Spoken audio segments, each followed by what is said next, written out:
All right, welcome to the Young Turks. Obviously, awesome show ahead. Third hour, guess who's coming on? Yes, the legendary Tom Hanks. Okay, yes, he is, but let's bring it down. No, Dylan Radigan joining us at the top of the third hour. Tom, great, yes, we'll talk rotis. It'll be awesome. It'll be sports. But furthermore, Dylan Radigan, he's on a tour. Steel on Wheels. I want to find out what that's about, but it sounds badass already. All right, of course, great hour ahead for you guys. We got the crying game going on. We got Rush Limbaugh accusing Democrats of being terrorists. We'll probably start with that in a second. We got pitchforks. We got Gobert. Gobert's back, and he's warning us about the gays. Come on, let's get started. First, let's start with a growing trend in Republican politics, which is crying. Apparently, this is Glenn Beck disease, and it's caught on. But, you know, they think, well, it worked for Glenn Beck. I guess let's cry. I mean, John Boehner goes out there. We're showing you the clip. Oh, my God, I'm so emotional. I'm living the American dream. I get tax cuts more for the rich. Yes. And the media is, you know, overwhelmed by it. They're very happy about it. And so since it's worked for him, here comes Mitch McConnell. Now, by the way, this is not the first time. This is his third time in recent months. Crying about colleagues leaving. Last time he was crying about his chief of staff leaving to become a lobbyist. To give you a sense of how much they're crying these days, it's like, oh my God, the lobbyists are so awesome. And this time it's about Judd Gregg. So let's watch. Now, to say that I had to convince Judd to stay is an understatement. Oh, don't do it, man. Don't do it. But he knew it was his time to move on and to write the next chapter in his life. And while senators come and go all the time, I can't help but note that when Judd walks out of this chamber,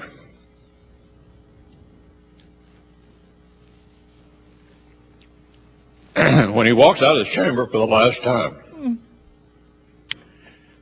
he'll leave an enormous void behind.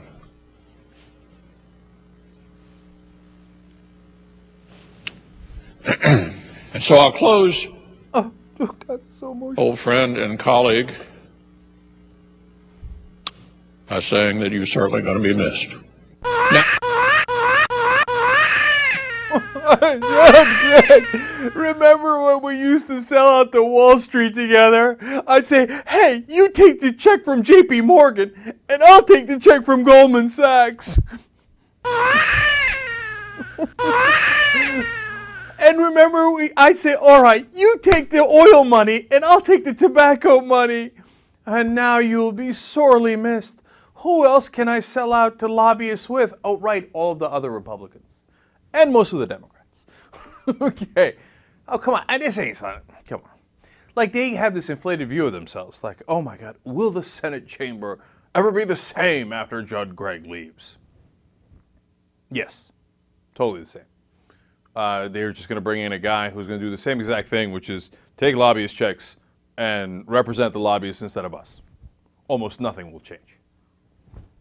All right, so of course, at least there's a question. J.R. Jackson, is it real or is it fake? Have they, do they feel like, oh my God, this Glenn Beck thing's working, let's get on a roll here? Or is it real? Like, oh my God, they've just torn up about this old friend of theirs. It's real and pathetic. You know, there's what do you get from doing this? Like, you get some, you know, more votes. You get some campaign dollars from crying over they were leaving. He's actually, I think, torn up about it, and it makes no sense. It's pathetic. It's weak. How are people going to respect and fear America with these crying little babies? Now, you see, what JR is doing is exactly what the Republicans would have done if it was all Democrats crying. How do we know they've done it in the past? When Dick Durbin cried, you know, they're like, oh, Dick Durbin, what a wuss. Yeah. How are you going to represent America this way, right? When Republicans cry, oh, they're so in touch with their emotions. I mean, they will, you know, burden the middle class in favor of the rich, but they're so wonderfully emotional. Can't you, you know, relate to Mitch McConnell and John Boehner because they cry all the time? First of all, no, I cannot. Second of all, here comes the double standard again, as JR is pointing out. If Democrats do it, remember Muskie did it now, that was a long time ago, but he was running for president, and everybody's like, oh, that's it, he's eliminated. Weak Democrat, shed a tear, that's it, you're done, gone. Now, Republicans are doing it over and over, and they're like, they're wonderful, wonderful human beings. In fact, it shows their humanity. Here's what I have to say about that. All right. I think I'm clear enough. We're going to move on. All right. Oh, by the way, one more thing about crime. My old friend Matt Lewis, conservative pundit for Politics Daily, who I have appeared on the Dylan Ratigan show with and other shows from time to time. In other words, like approximately 284 times. So he has written for Politics Daily talking about John Boehner's crime. And guess what the theory is? He's a drunk. Okay, now he's partly doing his own reporting, going and talking to colleagues and talking to doctors. Hey, is this a normal phenomenon when people get drunk?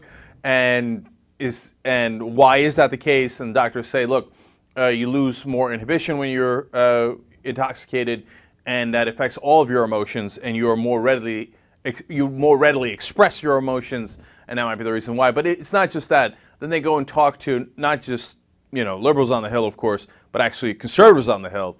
Politico reports of one GOP colleague saying that the guy just drinks too much and that's why he's crying.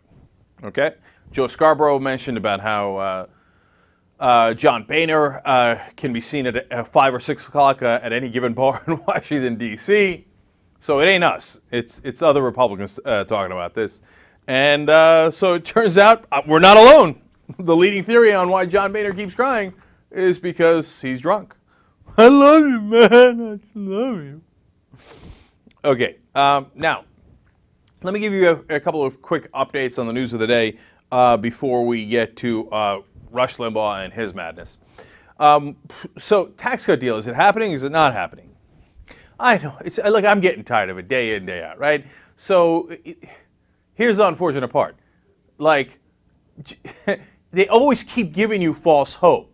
If you've ever played fantasy football, it's like on a Monday night and your guy needs like 17 points, or 27 points, some undoable number of points, right?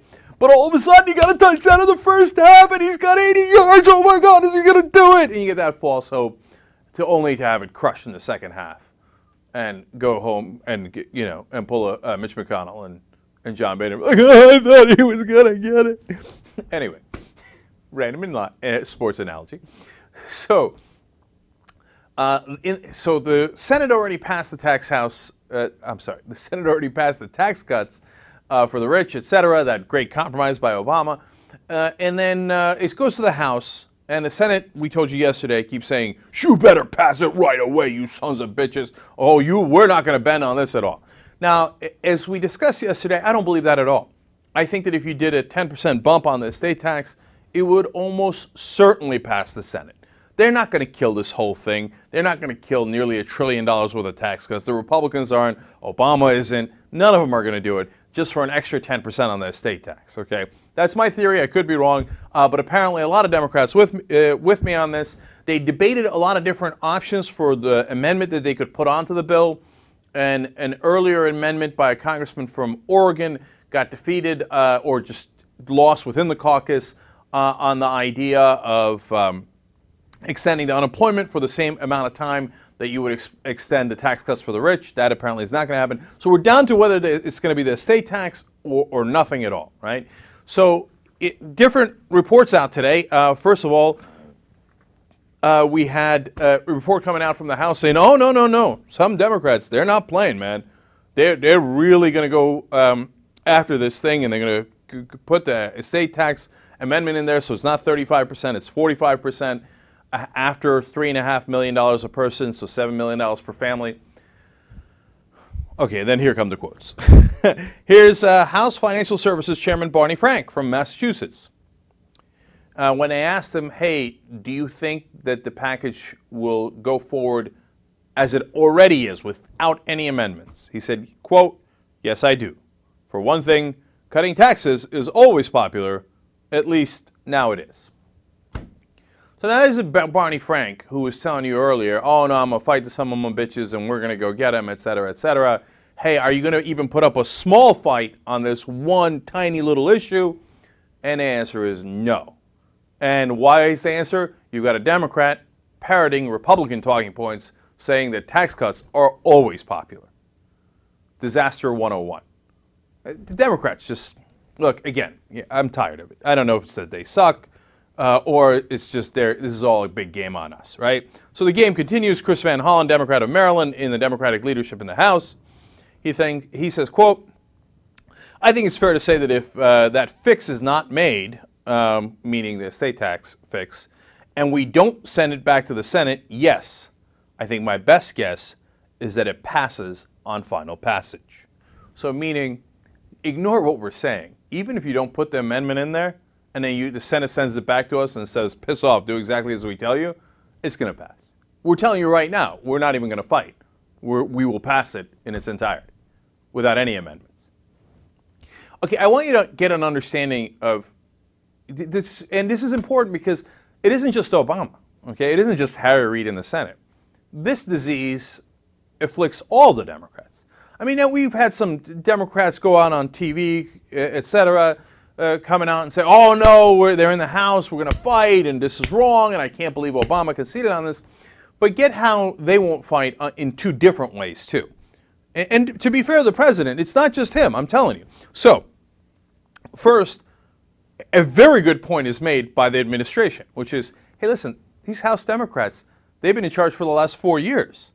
All right, forget the Bush years, the last 2 years. They could have pushed for this at any time. And had a real fight for as long as they wanted. They could have had it right before the election. They could have had it a year before the election to make sure that the rich do not get their tax cuts. And they didn't do it. That is totally true. And why did they not do it right before the election? They got scared. The House Democrats got scared. So, oh my God, oh no, the Republicans are going to say we're increasing taxes, right? And now, point number two is, here you are, after all this tough talk on how you got to fight this, so-called compromise, but in fact capitulation, and you're totally against it, and you won't even do the simplest, easiest amendment, and you won't insist on it. So, I mean, look, honestly, so next time I see one of these guys on TV talking to me about, it was Obama's fault. No, it's all the Democrats. Look, the two options. As I said before, there's only two options. It's either they're just all by genetic nature. Of course, it's obviously not that, right? The idea is that Democrats are weak, right? But Democrats weren't always weak, and why would a Democrat be more weak than a Republican by their nature? What kind of craziness is that, right? I mean, FDR was as strong as it got. Lyndon Johnson was strong. There are many strong Democrats, obviously, in the history of this country. A great number of incredibly strong Democrats. No, it's the corporations have taken over. So they play good cop, bad cop with us. These Democrats have been selected by the machine to be the weaklings that they are. They serve that purpose. They serve the good cop purpose. They are, the other analogy I go to, they're the Washington Generals to the Republicans' Harlem Globetrotters. We're like, whoa, where'd the ball go? Oh my God, I can't even get a single amendment, even though I got overwhelming majority in the House. Oh, there they go. They all won because they suck. The corporations, big money. How do you think these guys got elected? They got a lot of money to be the chumps, okay, to play out this game, this farce on the American people. So, that's a devastating realization. Enjoy. When we come back, we'll have fun by attacking Rush Limbaugh. Diamond cut vocals, carved sculptures, cats and holsters, max and 4/5, do clap ferocious. We smoke spliffs when the droves lit, hoes get hit. Have them blow dick, blow the whole clique. Jeeps Tahoe, shoes be Salvatore. All right, back on the Young Turks. Before we go to Limbaugh, I want to give you a poll that's out now, Wall Street Journal NBC News poll. Now, and I'll give you the spin that the media is putting on it, and then I'll remind you what I've said, and you'll remember it because I've said it often. And then I'll give you the numbers, and you be the judge. Okay? The spin is that, hey, Obama's still popular. These libs are complaining that he didn't do the right tax cut deal, and he gave in to the Republicans, etc. But if he ran for president, according to this poll, he would win. That's the spin, right? Now, what do I always say? I said, look, I've always assumed that Obama was going to win in 2012, but largely because the Republicans are grade A clowns, and that the American people don't actually like them. All right, now let's go to the numbers and see who's right, okay? So, according to this poll, only 42% of respondents say they'd probably vote for the president. Only 42%. How does that show that Obama's popular? Well, the second number is just 39% say that they would vote for a Republican. In other words, the Republicans are less popular. Now, am I misreading it, or isn't that exactly what I said? Okay, but if you're not convinced yet, let me give you more numbers. When Obama goes up against specific Republicans, he does much better.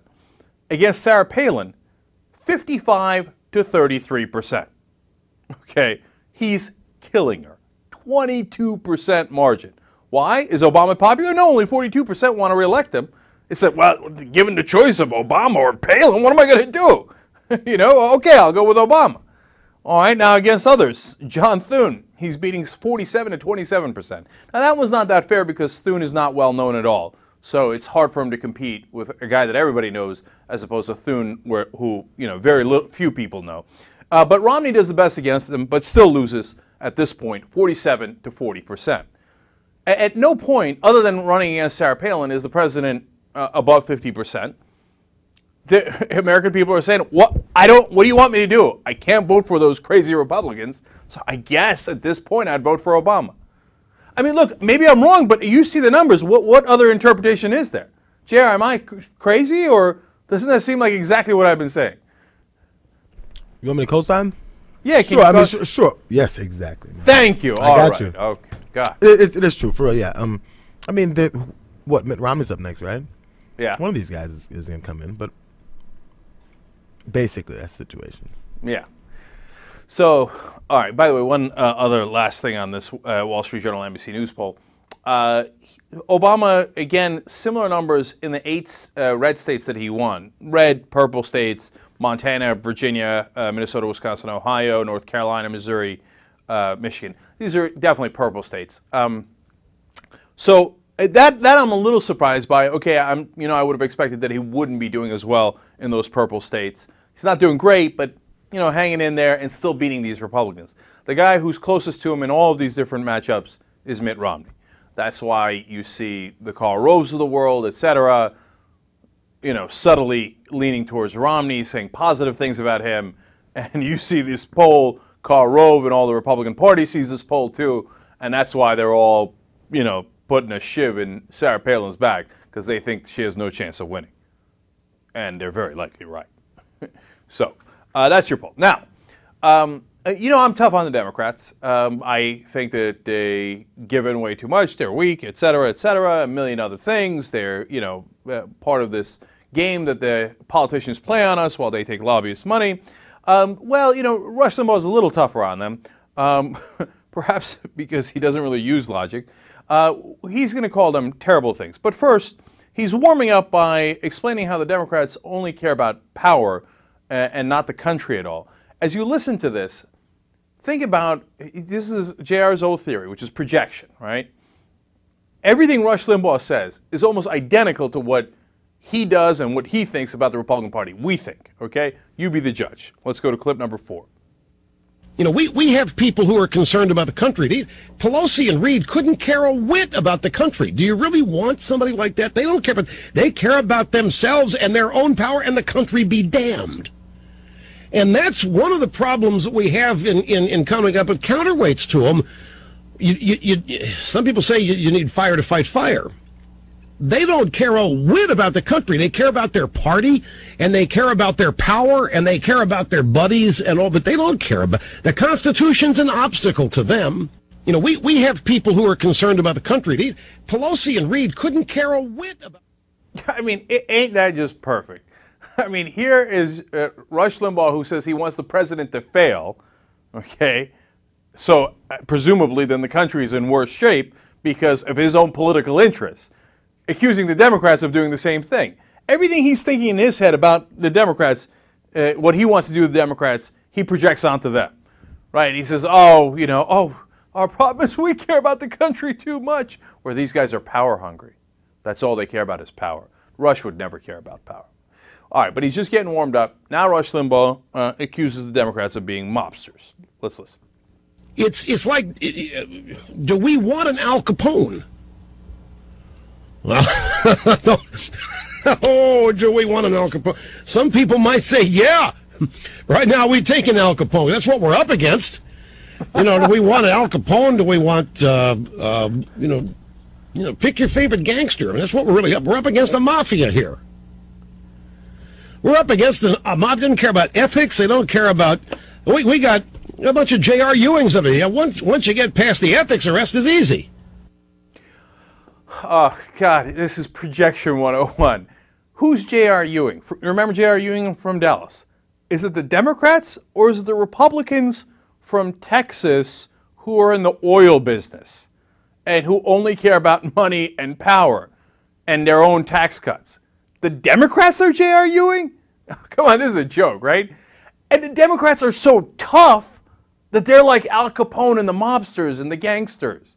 And the poor Republicans, if they only had somebody on their side who could be that tough and not care about ethics, even though they broke all records in ethics violations when they were running Congress, right? Oh, but it's the Democrats that are so tough. They're just killing the Republicans. That's what you see in the country, right? You see how badly the Democrats have busted up the Republicans. Like the other day when they said, all right, you win, here's all your tax cuts for the rich, plus what you didn't even expect, tax cuts for the estate taxes, the richest of the rich. Oh, Nancy, take it easy on him. Take it easy on him. You see how bad Rush Limbaugh's hurt? All right, now a quick little thing here. Limbaugh again explains, we're not like that. We don't want people who are going to put party before principle or country before principle, but that's what we're up against. Yeah. And the question is, how do you stop people like that? Yeah. Well, Rush, we haven't been able to stop you, so I'm not sure. When you find out, let us know so we can stop you from that. This whole thing's a joke, but it gets better.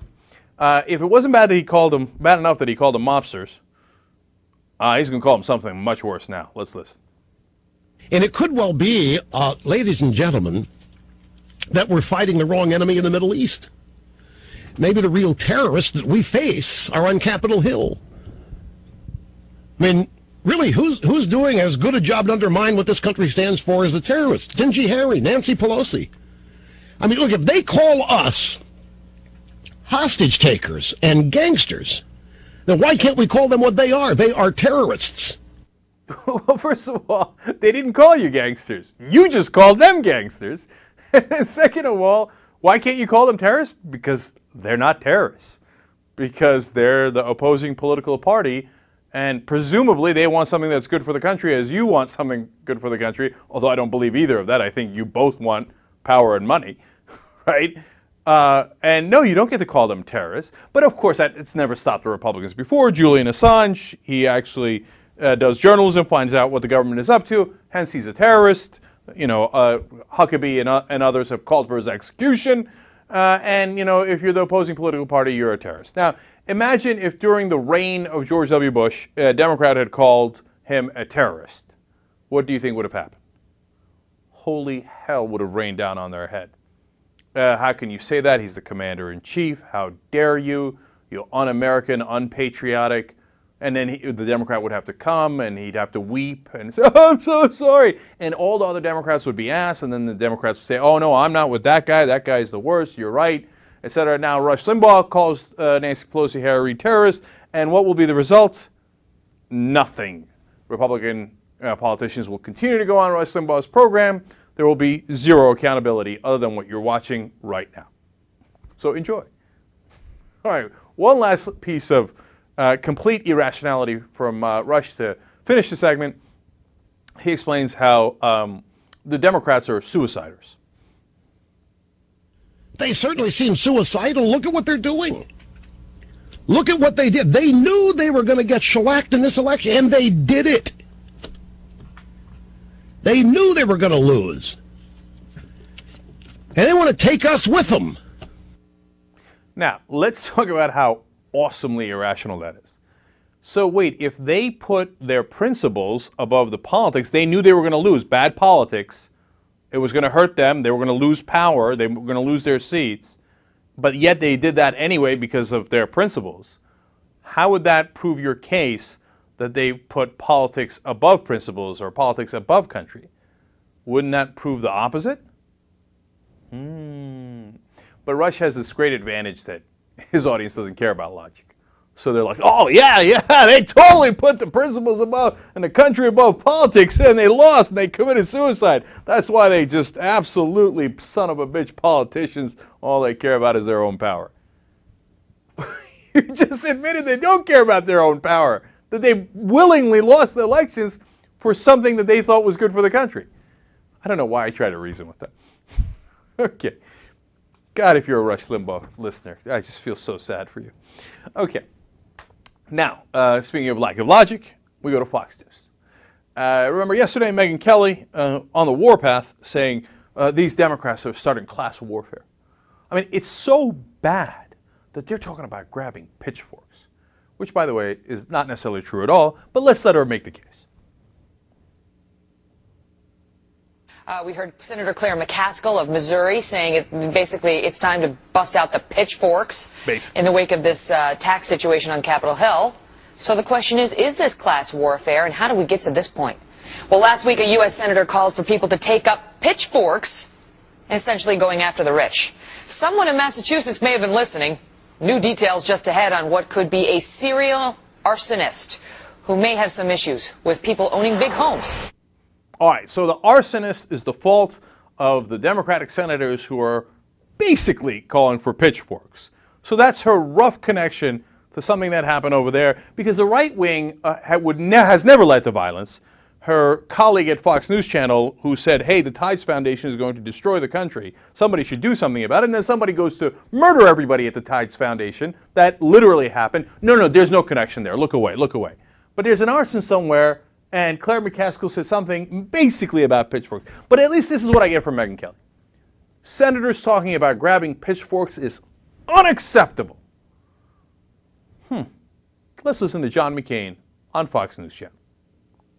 And by the way, what this is a thumb in the eye to all the Tea Partiers, all the people who voted to stop this spending. And I'm saying to the Tea Partiers this morning, grab your pitchforks. Let's stand up against this. It can be stopped. Yeah, no kidding. That is not an old clip. That just happened. And did you hear the Fox News host reaction? No kidding. Yeah, damn straight. Let's grab the pitchforks. Doesn't seem to be any acknowledgement of the awesome irony. Right? He's like, oh yeah, of course. We can grab pitchforks. We can call for violence. But if you do anything, even remotely sounding like that, well, then you're the cause of all the violence in the country, including that fire, and I don't know, something else. But JR, they have such an advantage. I mean, we got to sit out here and we got to present facts. We got to present logic. You know what I'm saying? And our audience will then, if we get something wrong, will respond, et cetera, et cetera. They just, one night they come out and say, senators saying pitchforks, terrible. Senators grabbing pitchforks, awesome. All right, you want to go to clip number 2? All right, this is the full thing. Now, by the way, what John McCain's talking about is the omnibus bill.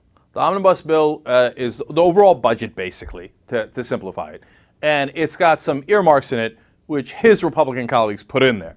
He's going to ignore that and tell you to grab the pitchforks. Let's listen. Senator, I'm as perplexed as you are. Why are these politicians so tone deaf to the last election that just happened 3 days ago? I don't know, but they are tone deaf, and it's a direct repudiation of the voters of last November 2nd. It is a direct insult. It's sticking your thumb right in their eye. I was on the phone with the Tea Partiers all over Arizona today. They are enraged. They are outraged. And I want to see an uprising all over this country. The same people that caused the victories, we got to hold these people to account. So, just in case you were unclear on whether he accidentally misspoke talking about uprisings and pitchforks, no, that was a different program. McCain saying the same thing, and the Fox host loving it. Yeah, uprising. Democrats, how dare you say anything about pitchforks? Only we get to riot.